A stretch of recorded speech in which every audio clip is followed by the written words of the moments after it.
Thank you, thank you, thank you for helping me so much after my recent trauma. You really so generously did an EMDR session with me when I was like fresh from my attack on the street in Washington when someone attacked me just in this random act of violence. And you were really helpful. So thank you.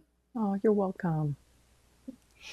And we were talking before the show about, you know, the long list of symptoms that happen for months afterwards. I did get a concussion, so some of the symptoms are from the concussion, but 6 months later, I'm still struggling. Maybe you can help me. Like, how do you differentiate what's the trauma, what's the physical injury?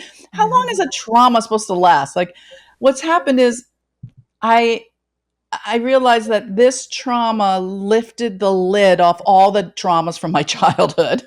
So Oh. now I'm not just dealing with the fact that I was attacked, mugged, beaten up, but now I realize, oh my God, I had so much trauma from my childhood that I thought I dealt with, Right. in my past therapies. And it's brought up some, weird, interesting symptoms. I'm sure you see this all the time. So, yeah, so what you're describing is you'll have the bad thing that happened to you, which can have a lot of elements to it. So it's not just the one thing that shatters you, that's life threatening, but it's also how other people respond to you afterwards. Mm. And including the medical people or friends or all the other things that happen afterwards and the things that happened before. And so what happens in the brain is all these things that happen around the same time all get linked up. So Mm. the location it happened in, the time of day, all of those things all get linked up in the brain. So, and if they remind you of things that happened in your earlier past, it can link those up too.